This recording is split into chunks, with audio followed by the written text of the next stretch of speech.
আল্লাহর রাসূল সাল্লাল্লাহু আলাইহি সাল্লামের ছবি দেখায়া বলবে, ইনি কে, ইনাকে চিনসনি?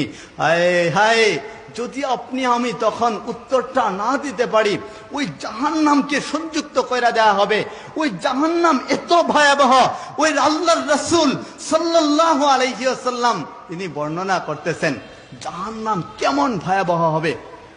কয় এত ভয়াবহ হবে, ওই জাহান্নাম যখন চিৎকার দিবে, হাসরের ময়দান যখন কায়েম হবে, আল্লাহর রাসূল সাল্লাল্লাহু আলাইহি ওয়াসাল্লাম ছাড়া সমগ্র আম্বিয়া কেরামগণ, সব ফেরেশতা, সারি আম্বিয়া, সব ইনসান চিৎকার দিয়ে বলতে থাকবে নফসি নফসি।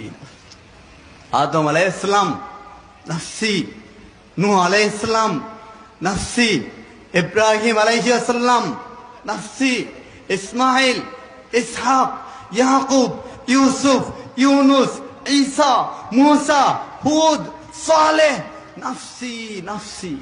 एक तरफ से एक आवाज आया, या रब्बे उम्मती या रब्बे उम्मती। শুধু আমাদের নবী চিৎকার করে বলবেন রব্বে উম্মতি রব্বে উম্মতি।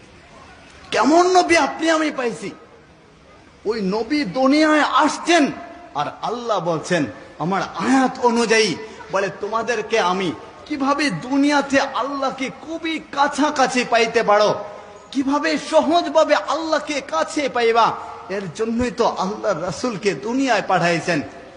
ওই রাসূল দুনিয়ায় সেজদায় পয়রা রইছেন। ওই হাসরের ময়দানেও যখন তিনি উঠবেন তখনও সেজদায় পড়ে থাকবেন। আয়ে মাকামে মাহমুদ আসবে আল্লাহর রাসূলের দরবারে। আল্লাহর রাসূলের দরবারে যখনই মাকামে মাহমুদ আসবে, আল্লাহর রাসূল উঠতে চাইবেন না। রব্বে কাবা বলবেন বন্ধু, ওই মাকামে